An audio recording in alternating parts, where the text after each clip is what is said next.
नमस्कार दोस्तों, स्वागत है आपका एक बार फिर से आपके अपने YouTube चैनल कंपटीशन प्रिपरेशन पे। दोस्तों, इस वीडियो में हम बात करने वाले हैं सिंपल इंटरेस्ट और कंपाउंड इंटरेस्ट के उन क्वेश्चंस की जो आपके सीजीएल मेंस 2019 एग्जाम में पूछे गए। टोटल 12 क्वेश्चंस होंगे, जिसमें 2 क्वेश्चन सिंपल इंटरेस्ट और कंपाउंड इंटरेस्ट के इंस्टॉलमेंट से होंगे, यानी कि आपके किस्तों से होंगे। अगर आपने सिंपल इंटरेस्ट कंपाउंड इंटरेस्ट नहीं भी पढ़ा तो भी कोई दिक्कत नहीं होने वाली है, आपको 12 के 12 क्वेश्चन समझ में आएंगे। आप लोग प्रॉपर नोट्स बनाते चलें, अच्छे प्रश्न जहां भी मिले क्वेश्चंस को नोट डाउन करते रहें। आपका नोट्स कुछ इस प्रकार से होना चाहिए, जैसे मैंने CHSL का सिंपल इंटरेस्ट कंपाउंड इंटरेस्ट करवाया है, उसके बाद ये करवा रहा हूँ तो उसी के बगल में ये नोट कर लीजिएगा। अब मान लो CPO करवाने जा रहा हूँ तो CPO के लिए भी आपकी जगह होनी चाहिए नोट्स में, तो नोट्स कुछ इस प्रकार से बनना चाहिए। PDF आपको टेलीग्राम चैनल पे मैं दे दूंगा, लिंक डिस्क्रिप्शन में टेलीग्राम चैनल की भी मिल जाएगी, आप जाके डाउनलोड कर सकते हैं और प्रैक्टिस भी कर सकते हैं। अगर आपका फिर भी कोई डाउट रह जाता है, आपकी तैयारी में कोई दिक्कतें हैं या आपकी कोई पर्सनल समस्या है, कमेंट सेक्शन में डाल सकते हैं, या फिर आप मुझे इंस्टाग्राम पे भी मैसेज कर सकते हैं। इंस्टाग्राम ID यहाँ कोने पे दिख रही होगी, आप मैसेज कर सकते हैं। मतलब अगर आप मुझे जो भी मानते हैं, बड़ा भाई, छोटा भाई, आपका दोस्त, आपका टीचर, जो भी मानते हैं, मेरा ये दायित्व बनता है कि आपकी तैयारी में कोई दिक्कत ना आए, किसी भी प्रकार की कोई दिक्कत ना आए। कंपटीशन प्रिपरेशन जो फैमिली है वो कहीं ना कहीं एक टाइम बाद सारे के सारे लोग सफल हो जाए, यही मेरा दायित्व है, मेरी जिम्मेदारी है। और आप लोग बखूबी उसको पढ़ रहे हैं, बखूबी निभा रहे हैं, तो मेरा मतलब थोड़ा मनोबल बढ़ जाता है जब आप लोग थोड़ा लाइक करते हो वीडियो को, चैनल को सब्सक्राइब करते हो और पढ़ते हो। कहीं ना कहीं मुझे पता चलता है कि 12 के 12 क्वेश्चन हो गए आपसे, बड़ा अच्छा लगता है कि आप लोग पढ़ रहे हो और फिर मेरा मेहनत, जो मैं मेहनत कर रहा हूँ, मेरी मेहनत साकार होती दिखाई पड़ती है। तो आप लोग बस मन लगा के पढ़ते रहें। आपकी कोई समस्या है कमेंट सेक्शन में बताएं, और जो डोज समय समय पे देते रहना चाहिए। आपका बड़ा भाई, छोटा भाई जो भी होने के नाते फटकारने की जो ज़रूरत होनी चाहिए वो मैं आपको प्रोवाइड करता रहता हूँ। आज जैसे मैंने एक वीडियो प्रोवाइड कर दिया, आपको डांट दिया, आपसे रियलिटी पूछी कि आपने 2 साल 3 साल जो बताते रहते हो कि भैया इतने सालों से पढ़ रहा हूँ नहीं हो रहा है, क्या रियल में आप उतनी मेहनत कर भी रहे हो या केवल समय वेस्ट कर रहे हो? समय बढ़ता जा रहा है, आपकी नॉलेज जीरो की जीरो या स्टैग्नेंट हो गई है, या हम कहें बढ़ ही नहीं रही है। स्टैग्नेंट का मैं हिंदी मतलब ही भूल गया कि ये सही वर्ड भी है या नहीं, मेरे मतलब फीलिंग समझिएगा, है ना। मतलब मुझे ऐसा लग रहा है कि ऐसा तो नहीं कहीं आप एक जगह पर रुक गए हो। ऐसा अगर है तो फिर उस मतलब जिस ट्रैक पे आप जा चुके हो उससे वापस आओ, फिर से अपनी तैयारी की तरफ लग जाओ, ज़रूर सफल होगे, मेरा दृढ़ विश्वास है। और आप लोग सफल भी होगे, बस आप ईमानदारी से मेहनत करिए। मतलब मेरी फीलिंग समझिए जो मैं कहना चाह रहा हूँ, ठीक है। तो चलो पहले प्रश्न पे आते हैं। देखना, सिंपल इंटरेस्ट और कंपाउंड इंटरेस्ट के बेसिकली 2 फार्मूले होते हैं। सिंपल इंटरेस्ट आपको पता होगा PRT/100, प्रिंसिपल रेट टाइम सबका प्रोडक्ट अपॉन 100, यानी मूलधन दर समय बटे 100। और कंपाउंड इंटरेस्ट की बात करें तो नेट अमाउंट यानी A इज इक्वल टू होता है प्रिंसिपल यानी कि P यानी मूलधन इंटू 1 प्लस रेट यानी कि दर बाई 100 के पावर n। ये 2 फार्मूले होते हैं, लेकिन फार्मूले ऑब्सलीट हो गए हैं, यानी बहुत पुराने हो गए हैं फार्मूले। वहीं से बेसिक से हम ट्रिक जनरेट करेंगे और वही यूज करेंगे ताकि कम समय में और लोगों को वेट कर पाए, राइट। तो बस अगर आपको नॉर्मल सी कैलकुलेशन आती है तो कोई दिक्कत नहीं। मैंने प्रॉफिट एंड लॉस करवाया, परसेंटेज करवाया, नंबर सिस्टम जो भी करवा रहा हूँ, आपको कोई दिक्कत नहीं आ रही होगी, राइट। अब देखो प्रश्न को पढ़ते हैं और फिर तड़ाक से आपके मुंह से ही, आपकी कलम से ही आंसर लूंगा मैं इसका, ठीक है। देखो कहा गया, ये certain sum amounts to Rs 15,500 in 2 years at 12% पर एनम सिंपल इंटरेस्ट। कोई धन है जो 12% साधारण ब्याज की दर से 2 साल में 15,500 हो जाता है। जैसे इतना दिखा, आपको पता चल गया कि भैया साधारण ब्याज है, 12% एक साल में मिलता है तो 2 साल में 24% मिला होगा, यानी 100% धन था, 24% ब्याज, यानी कि हमारा टोटल अमाउंट हो गया 124%। और आपको 124% बराबर दे दिया गया 15,500। 124% अगर धन का 15,500 है, 31 से काट दो, यानी कि 4% धन का कितना हो जाएगा? 4 से 31 से काटोगे तो ये 500 आ जाएगा, यानी 1% धन का कितना हो जाएगा? अगर 4% 500 है तो 1% हो जाएगा 125। 1% 125, इसका मतलब हो गया प्रिंसिपल 100%, यानी 12,500 रुपये आपका मूलधन हो गया। बात खत्म। अब देखो, आपसे कहा गया कि अगर ब्याज की गणना अर्धवार्षिक चक्रवृद्धि ब्याज के आधार पर की जाए तो समान राशि 10% वार्षिक दर पर 1.5 वर्ष में कितनी हो जाएगी। आपको दिया गया कि आप ब्याज, साधारण ब्याज नहीं, कंपाउंड इंटरेस्ट। कंपाउंड इंटरेस्ट मतलब होता है इंटरेस्ट पे इंटरेस्ट, यानी कि जिसको हम कहते हैं कि ब्याज पे ब्याज, यानी कि सक्सेसिव जिसको कहते हैं, यानी कि 5%, 5%, 5% का सक्सेसिव 3 छमाही में लगाना पड़ेगा, क्योंकि 1.5 साल में 3 छमाही होती है।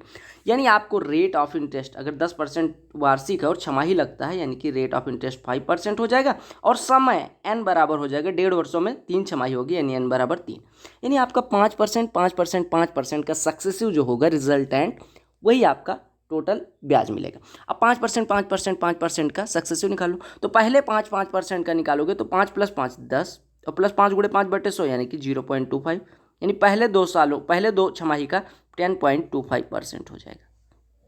अब इसका एक 5% के साथ और रिजल्टेंट निकाल लो, तो आपका हो जाएगा 10.25 + 5 + 5 × 10.25 यानी कि 5125/100 यानी कि 0.525, ये रिजल्टेंट आएगा। यानी अगर आप सॉल्व करोगे तो ये हो जाएगा 10 5 15 0.7625%। ठीक है, अब आप देखो, यानी आपको टोटल जो ब्याज मिलेगा वो 15.7625% मिलेगा। अच्छा, 15.7625% कहने का मतलब कि ये 16% से तो कम है और 15.75% से ज़्यादा है। ठीक है, यानी आपको ब्याज कितना मिलेगा, ब्याज आप देख लो, 15.75% से ज़्यादा ब्याज मिल रहा है, 16% से कम। अगर मैं बात करूँ 1% 125 है, तो 16% 2000, यानी 2000 से तो कम हमें ब्याज मिलेगा। और 15.75%, 15% कितना हो जाएगा, 15% हो जाएगा 1875, और प्लस 0.75%। अगर 1% 125 है तो 3/4%, यानी कि 0.75 को 3/4 कह सकते हैं, यानी कि हो जाएगा 300, 125 दिया 375, और 4 से डिवाइड करेंगे तो ये 4 9 36 93, यानी 94 रुपये और जोड़ लो, यानी ये आपका कुछ हो जाएगा 18 9 27, यानी कि ये हो जाएगा आपका 5 4 9 1 10 7 9 16 1 17, और ये 1970 रुपये से ज़्यादा और 2000 रुपये से कम मिलेगा, यानी लगभग 1970 रुपये से ज़्यादा और 2000 रुपये से कम। अब आप एक चीज़ बताओ, आपका ब्याज अगर 2000 रुपये मिलता है, आपका प्रिंसिपल 12,500 रुपये है, तो नेट अमाउंट कितना बनेगा, 12,500 + 2000, यानी 14,500 से तो कम बनेगा, यानी ये तो हो नहीं सकता। और 1970 रुपये से ज़्यादा, यानी कि 12,500 + 1970 जोड़ोगे तो ये कितना हो जाएगा, अरे 12,500 + 2000 जोड़ते हो 14,500, और उससे 30 रुपये कम कर दो, यानी कि ये 14,470 से थोड़ा सा ज़्यादा, या 14,470 के बराबर। यानी आप 15.7625% को अगर 15.75% माने तो 1970 रुपये ब्याज और 12,500 रुपये आपका टोटल प्रिंसिपल, यानी आपको टोटल कितना मिल जाएगा, 14,470 रुपये। यही आपसे पूछा गया था, 14,470 रुपये आपसे पूछा गया था। नियरेस्ट इंटीजर में बताना है, तो 15.7625% को हमने 15.75% ले लिया। 15.75% मतलब हो गया 1970 रुपये, 12,500 मूलधन, 1970 रुपये इंटरेस्ट, यानी आपको टोटल कितना मिल जाएगा, टोटल अमाउंट मिल जाएगा 14,470 रुपये। जोड़ लीजिएगा, ये 70 हो गया, 5 9 14 हो गया, 2 1 3 1 4 हो गया, यानी आपको मिल गया 14,470 रुपये। तो आपको फार्मूला लगाने की कोई ज़रूरत नहीं पड़ी, आपने बस इतना निकाला कि प्रिंसिपल इतना है, और आपको 5% का अगर रिजल्टेंट याद होता तो आप 15.75% सीधे निकालते 1970 रुपये। कितना आसानी से कर लिया, राइट। अगले प्रश्न पे आते हैं। देखो, इंस्टॉलमेंट का प्रश्न आ गया। कहा गया, सुरेखा ने एक राशि उधार ली और इसे 5547 रुपये की 2 समान वार्षिक किस्तों में लौटा दिया। ब्याज की गणना वार्षिक चक्रवृद्धि ब्याज के आधार पर की जाती है। यदि ब्याज दर 7.5% वार्षिक है तो उसके द्वारा किया गया कुल ब्याज का भुगतान कितना होगा। इंस्टॉलमेंट का प्रश्न है, ध्यान दीजिएगा। 7.5% मतलब होता है, 7.5% मतलब 15/2%, यानी भिन्न में अगर बदले तो 15/200, यानी कि 3/40, भिन्न में 3/40 के बराबर हो।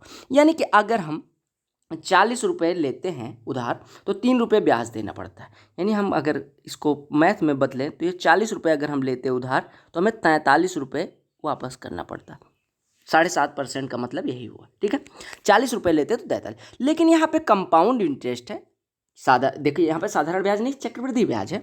तो चक्रवृद्धि ब्याज का मतलब अगर 2 साल की बात करते हैं तो 40, देखो आपको पता है कि अगर 2 साल होता तो इसके पावर 2 लग जाता, यानी कि 1600 रुपये, 43 का स्क्वायर यानी 1849 हो जाते हैं। कंपाउंड इंटरेस्ट का यही तो मतलब होता है कि अगर हम 1600 रुपये लेते तो 40 के पावर 2 यानी कि 40 के स्क्वायर के बराबर लेते तो हमें पे कितना करना पड़ता, 43 के स्क्वायर के बराबर, यानी 1849। यानी अगर 40 ले रहे हैं तो 43, और अगर 40 का स्क्वायर मतलब 2 साल की बात करें तो 1600, 40 का स्क्वायर कितना हो जाएगा 1600, अगर हम लेते तो 1849 हमें पे करना पड़ता, राइट। अब आप एक चीज़ देख पा रहे होंगे, आप देख रहे हैं कि 1849 रुपये इंस्टॉलमेंट, अगर वो दूसरे ये जो पे कर रहे हैं यही इंस्टॉलमेंट होती है, यानी हमने 1600 लिया था, अगर दूसरे साल जाते तो 1849 रुपये हमें पे करना पड़ता है। यानी 1600 रुपये अगर आज ले लेते और 7.5% रेट ऑफ इंटरेस्ट होती, 2 साल बाद पे करने जाते तो हमें 1849 रुपये पे करना पड़ता। लेकिन उसने हर साल पे किया है, यानी कि अगर 1849 रुपये 2 साल के अंत में पे करने जाते, पहले साल उसने कितना पे किया है, पहले साल भी उसे बराबर ही पे करना पड़ेगा, क्योंकि इंस्टॉलमेंट हर साल बराबर होती है। यानी दूसरे साल जितना पे करा उतना ही पहले साल पे करना हो अगर, तो उसे कितना उधार लेना पड़ेगा। यानी पहले साल हमने कहा कि अगर 40 लेती तो 43 पे करती, लेकिन उसने पे 1849 के बराबर ही किया है। आप देखिए उसने दोनों किस्तें बराबर दी हैं। अभी हमें मतलब नहीं कि 5547 दे रहा है कि 1849, हमें बस इतना मतलब है अभी कि जो वो रुपए दे रहा है हर साल वापस कर रही है सुरेखा, वो बराबर में कर रही है। यानी 1849 अगर दूसरे साल के अंत में हम मान रहे हैं तो पहले साल के अंत में भी हमें 1849 बनाना पड़ेगा, इंस्टॉलमेंट है क्योंकि। तो 43 को 1849 बनाने के लिए 43 से गुणा कर दो, यानी ये 43 से गुणा करने के बाद ये 1849 बन जाएगा, और 43 से ये गुणा करने के बाद ये आपका कितना हो जाएगा, 1720 हो जाएगा। यानी पहले अगर एक साल बाद वो पे करने जाती तो 1720 रुपये अगर वो उधार लेती तो 1849 पे करना पड़ता, और अगर वो दूसरे साल पे करने जाती, यानी अगर आज 1600 ले ले और 2 साल बाद पे करने जाए तो 1849 पे करना पड़ेगा। यानी उसको दोनों इंस्टॉलमेंट 1849 कब देगी, जब वो पहले साल 1720 उधार ले रखी हो और दूसरे साल 1600 रुपये। यानी आपको सीधे समझना है कि वो 1849 कब पे करेगी, जब पहले साल उसने 1720 रुपये लिए हों और दूसरे साल 1600 रुपये लिए हों। यानी ब्याज उसने कितना दिया, 249 रुपये का इधर ब्याज दिया, 1600 रुपये लेके 1849 पे किया, और 1720 लेके 1849 पे कर रही, यानी 129 रुपये इधर ब्याज पे कर रही। कलर चेंज करके मैं बता रहा हूँ, देखो 1720 अगर एक आज लेती तो एक साल बाद 1849 पे कर रही होती, यानी कि कितने का ब्याज देती, 129 रुपये का ब्याज इधर देती। यानी उसने कुल ब्याज कितने का दिया, 129 रुपये इधर और 249 रुपये इधर जोड़ दो तो 9 9 18, 4 2 6 1 7 और 2 1 3, 378 रुपये का ब्याज दिया। लेकिन आपको जो सबसे इंपॉर्टेंट चीज़ नोटिस करनी है वो ये है कि हमने कहा था भैया इंस्टॉलमेंट वो 1849 रुपये पे करती है, यानी वो जो किस्त देती है वो 1849 पे करती है, लेकिन प्रश्न में दिया गया था 1849 नहीं 5547, यानी कि इसका 3 गुना। यानी उसकी जो किस्त है वो 1849 ना होकर 1849 का 3 गुना, यानी उसने ब्याज कितना दिया होगा 378, जो हमारा है वो 378 ना देके 378 का 3 गुना, जितना गुना इसका करोगे उतना गुना ही ब्याज का भी हो जाएगा। 3 8 24, 3 7 21 2 23, 3 3 9 2 11, यानी 1134 रुपये उसने ब्याज दिए। फिर से समझिएगा, देखो हमने कहा कि भैया अगर वो 40 रुपये लेती तो 7.5% का मतलब हो गया 43 रुपये उसे पे करना पड़ता।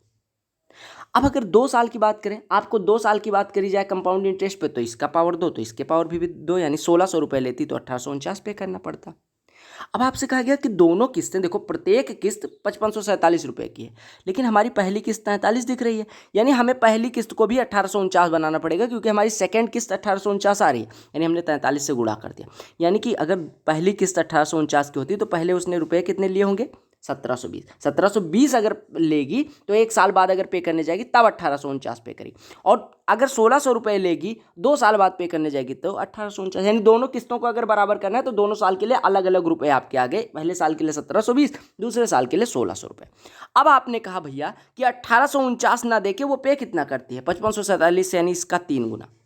यानी आपने कह दिया कि भैया 1849 ना लेके 3 गुना इसका पे करते हैं, बस आपका आ गया। आपने कहा कि पहले साल उसने लिया 1720 और इंस्टॉलमेंट दी 1849 की, यानी कि पहले साल 129 रुपये ब्याज पे करे, दूसरे साल 1600 रुपये लिया और 1849 पे करा, यानी कि दूसरे साल ब्याज कितना पे किया, 249 रुपये, यानी उसने कुल ब्याज कितना पे किया, 378। हमने कहा कि हमारी किस्त जो 1849 आ रही थी वो 1849 ना होकर उसकी 3 गुना थी, तो ब्याज भी हमने 378 जो कहा पे कर रहे हैं वो 378 ना पे करके उसका 3 गुना पे करेंगे, यानी 1134 पे करें। एक प्रश्न अभी इस प्रकार का और मिलेगा तो वहां से आपको कॉन्सेप्ट क्लैरिटी और ज्यादा हो जाएगी। ठीक है, अगला प्रश्न देखिएगा, कहा गया कोई निश्चित राशि 3 वर्ष के लिए 4% वार्षिक दर पर, अगले 4 वर्ष के लिए 8% वार्षिक दर पर और 7 वर्ष के बाद 12% वार्षिक दर पर उधार दी जाती है। यदि 11 वर्ष की अवधि में प्राप्त साधारण ब्याज 27,600 है तो ब्याज राशि ज्ञात करो। आपको कहा गया कि 3 वर्ष तक अगर कोई धन लेता है तो कितना ब्याज पे करना पड़ता है, हर साल 4%। फिर अगले 4 वर्ष के लिए 8%, और फिर कहा गया कि 7 वर्ष के बाद देखिए पहले 3 वर्ष तक 4%, फिर अगले 4 वर्ष तक 8%, और उसके 7 साल के बाद 12% पे करना पड़ता है। अब 11 साल की बात की गई कि टोटल 11 साल तक लिया, तो पहले 3 साल तक 4%, अगले 4 साल तक 8%, यानी 7 साल तक हमें पता चल गया। अब जो बचा 7 साल के बाद जो समय बचा, यानी कितने समय बच रहा है, 7 साल की हमने बात कर ली, टोटल 11 साल की बात करनी है, यानी 4 साल तक हमने 12% पे किया होगा।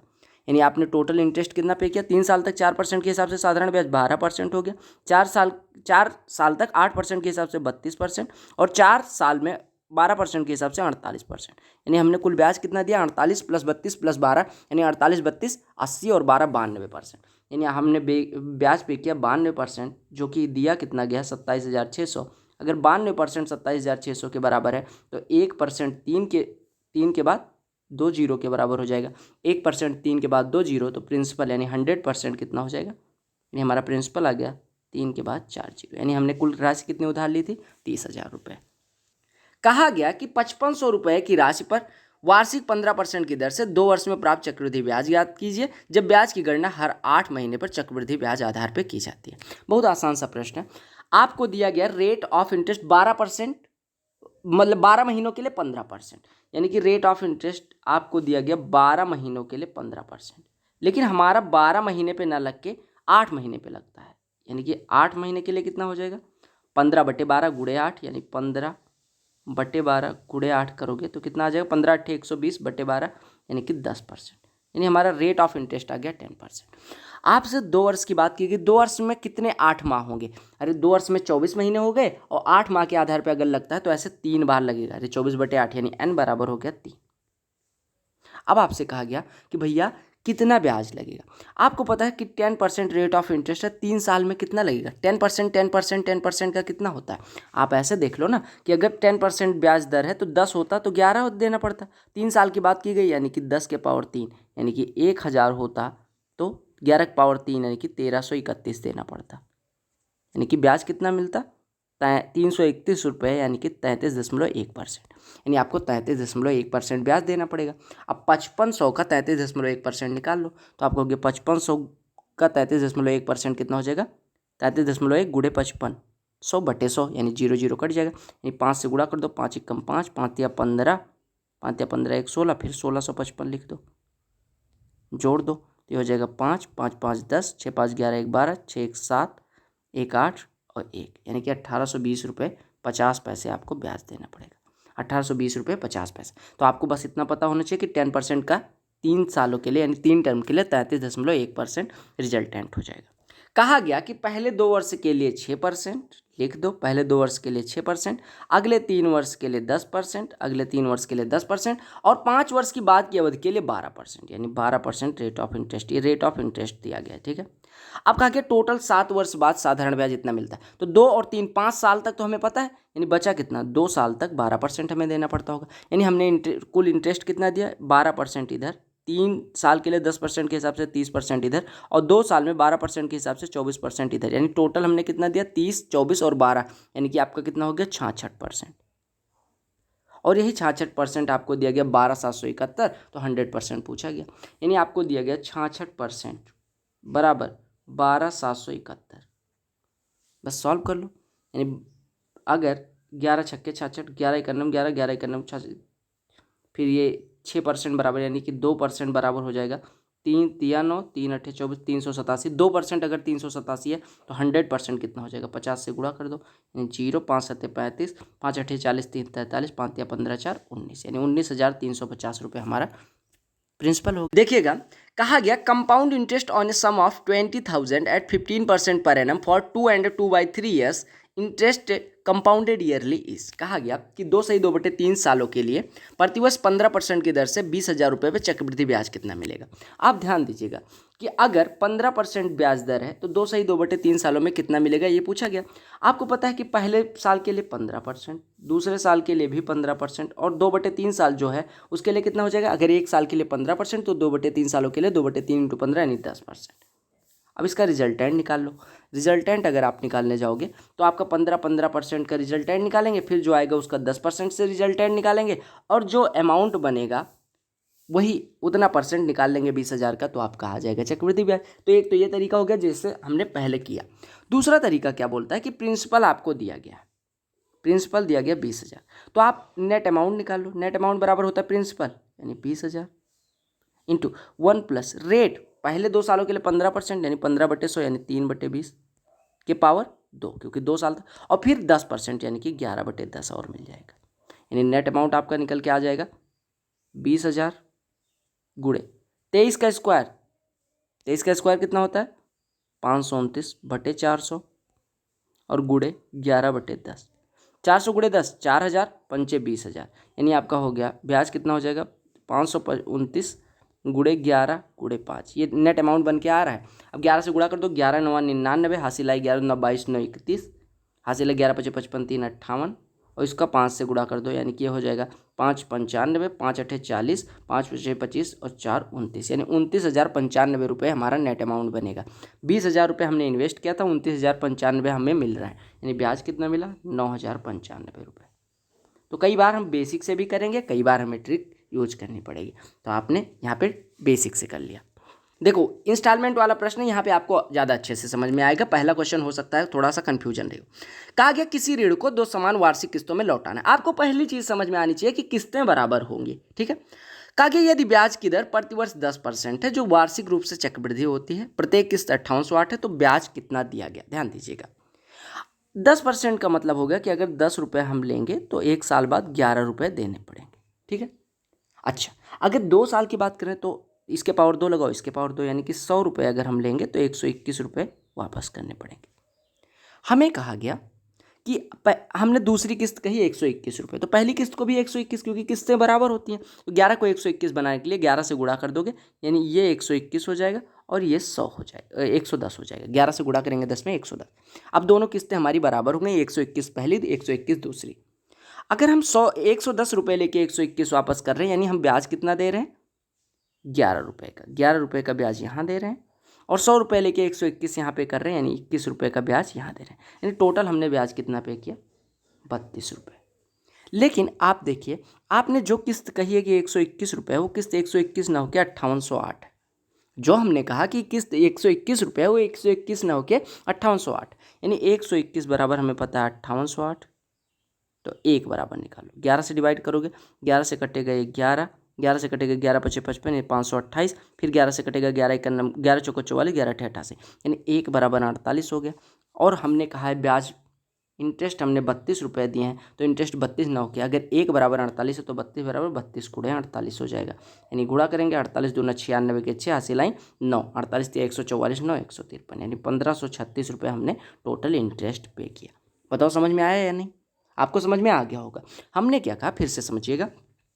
हमने कहा भैया अगर 10% ब्याज दर है, इसका मतलब अगर हम 10 रुपये लेते तो 11 रुपये पे करने पड़ते, 10 रुपये लेते तो 11 रुपये। लेकिन यहाँ पे 2 साल की बात की गई, यानी 10 के पावर 2, 100 रुपये लेते तो 121 पे करने पड़ते, यानी इंस्टॉलमेंट हमने दूसरा वाला जो होगा दूसरे साल के अंत वाला, उसी को हम इंस्टॉलमेंट बना देंगे, यानी इंस्टॉलमेंट हमारी होगी 121 रुपये की, ठीक है। अब इंस्टॉलमेंट दोनों साल बराबर होगी, तो 121 अगर दूसरे साल है तो पहले साल भी 121 बना दो, 11 को 121 बनाने के लिए 11 से गुणा, तो इधर 110 हो गया, इधर 121। अब आप ब्याज निकाल लो। आप कह रहे हैं कि 110 रुपये लिए थे, 121 पे किए, यानी 11 रुपये इधर ब्याज, और 100 रुपये लिए थे, 121 पे किए, यानी 21 रुपये इधर ब्याज, यानी टोटल ब्याज हमने दिया 11 + 21 यानी 32 रुपये का। हमने कहा इंस्टॉलमेंट 121 है, लेकिन प्रश्न में दिया गया 5808, यानी 121 जो हम मान रहे हैं वो वास्तव में 5808 है, यानी हमारा जो 1 है वास्तव में 48 के बराबर। अब अगर 1 48 के बराबर है तो हमारा ब्याज भी तो 32 रुपये आ रहा है, तो 32 9 के 32 के 48 गुने के बराबर, यानी इंस्टॉलमेंट पे जो हमने इंटरेस्ट पे किया है वो कितना हो गया 32 गुणे 48, यानी 1536 रुपये। बोलो समझ आया या नहीं? तो पहला प्रश्न था, इस वजह से वहाँ पे थोड़ी दिक्कत हुई होगी, यहाँ पे समझने में कोई दिक्कत नहीं। अगला प्रश्न देखिएगा, कहा गया sum of Rs 10,500 amounts to 13,650 in 2 years at a certain rate of % पर एनम सिंपल इंटरेस्ट, यानी 10,500 की राशि 2 वर्ष में 13,650 हो जाती है साधारण ब्याज की दर से। कहा गया कि the same sum will amount to what in 1 year at the same rate if the interest is compounded half yearly. कहा गया वही धन 1 वर्ष में कितना हो जाएगा अगर चक्रवृद्धि ब्याज लगे और अर्धवार्षिक लगे। आपको दिया गया प्रिंसिपल 10,500 रुपये हमने अगर इन्वेस्ट करे हैं तो एक कितने सालों में 2 साल में कितना हो जाता है 13,650 हो जाता है, यानी ब्याज कितना मिलता है 3,150। 10,500 पे 3150 ब्याज यानी 30% ब्याज, 2 साल में 30%, यानी रेट कितना हो गया 15%। रेट साल भर का 15% है। अब हमें छमाही लगाना है और कंपाउंड इंटरेस्ट लगाना है, यानी हमारा आर डैश हो जाएगा 15/2%। आपसे कहा गया कि 10,500 रुपये 15/2% छमाही ब्याज की दर से एक साल में कितना हो जाएगा। आपको पता है अमाउंट बराबर होता है प्रिंसिपल यानी कि 10,500 इंटू 1 प्लस रेट बाई 100 यानी 1 प्लस 15/200 यानी 3/40, 1 प्लस 3/40 हो जाएगा 43/40, और एक साल में 2 छमाही होते हैं यानी इसका स्क्वायर हो जाएगा, यानी हो गया 10,500 गुणे 43 का स्क्वायर 1849/40 का स्क्वायर 1600, 1020 1020 105 से 1849 में गुणा करके और 16 से डिवाइड कर दो, या आप 1850 में गुणा कर दो, तो आप जैसे करना चाहो कर सकते हो, या मैं डायरेक्ट गुणा कर दे रहा हूँ फिर आप लिख लीजिएगा।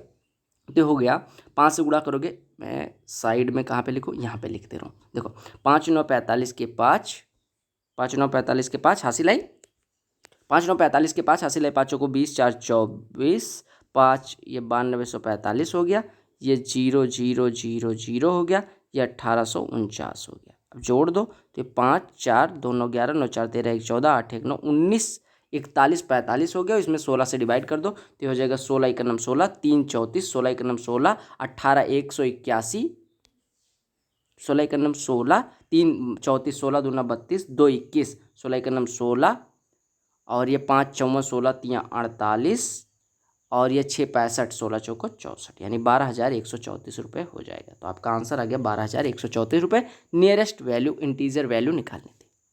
कहा गया 4500 रुपये की धनराशि वार्षिक साधारण ब्याज की दर से कितने दर से 5 वर्ष में 6525 हो जाएगी। 4500 रुपये 5 वर्ष में इतने बनाने हैं, यानी कि हमें 4500 रुपये को 6525 बनाना है, यानी हमें ब्याज कितना चाहिए 2025 रुपये चाहिए। कितने सालों में 5 सालों में, यानी एक साल में कितना चाहिए 2025/5 यानी 405 रुपये चाहिए। अब 405 रुपये 4500 का कितना परसेंट है निकाल लो, तो आपको हो गया 405/4500 गुणे 100 कर दो, 1 2 1 2 45 9 405 यानी रेट ऑफ इंटरेस्ट कितना आ गया 9%। कहा गया किसी निश्चित धनराशि के लिए 20% साधारण ब्याज पर कितने समय में ब्याज उस धनराशि का 6/5 गुना हो जाए। 6/5 गुना का मतलब होता है 600/5%, यानी कि 120%। अब हमें पता है एक साल में 20% ब्याज मिलता है, 120% मिलने के लिए कितना समय लगेगा 120/20 यानी कि 6 ईयर्स, यही पूछा गया था। कहा गया कि 15,625 रुपये की धनराशि वार्षिक रूप से चक्रवृद्धि किए जाने वाले कितने % ब्याज दर से 3 वर्षों में 21,952 हो जाएगी। आपको पता है प्रिंसिपल, आपको पता है अमाउंट, आपको पता है समय, आपको निकालना है एन। अब आप सीधे सीधे बताओ आर निकालना है। आपको पता है कि 1 + r/100 बराबर होता है P/A, यानी P की वैल्यू बोले तो प्रिंसिपल कितना है 15,625, नहीं A/P होता है, यानी कि 21 अमाउंट 21,952 बटे P 15,625।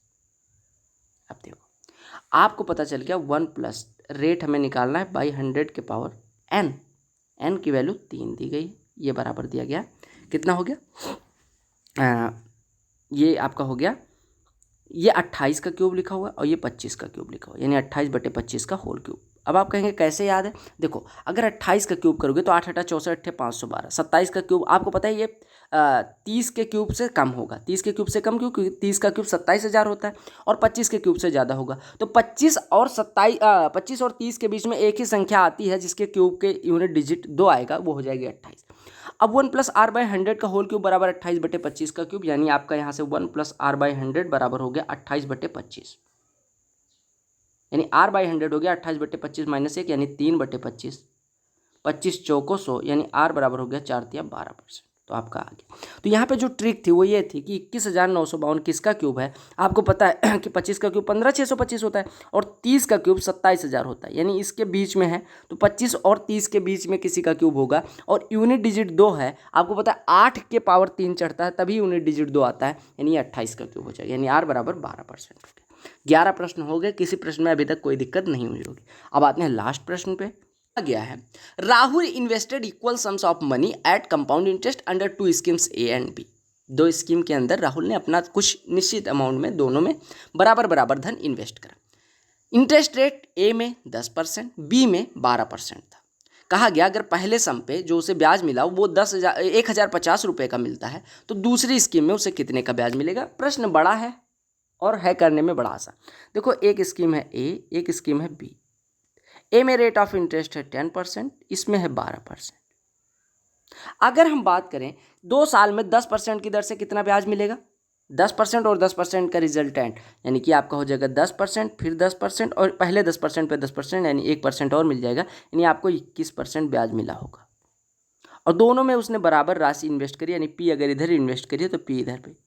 और ये 21% जो है ये आपको दिया गया 10,500 के बराबर, 1,050 के बराबर। यानी कि जो प्रिंसिपल इन्वेस्ट करा था उसका 21% अगर 1,050 है तो 1% बराबर हो जाएगा 50। यानी उसने इन्वेस्ट कितना करा, 100%, यानी 5,000 रुपये उसने इन्वेस्ट करे थे। तो 5,000 अगर पहली स्कीम में इन्वेस्ट करा तो दूसरी में भी 5,000 इन्वेस्ट करा होगा। दूसरी में ब्याज दर 12% है। अब 12% का रिजल्टेंट निकालो तो 12% का रिजल्टेंट कितना हो जाएगा, 12 + 12 + 12 × 12/100, यानी 1.44। यानी कि ये कितना हो गया, 1.44 सही से लिख दो। यानी कि 12 12 24 एक 25.44% इंटरेस्ट इधर से मिला होगा।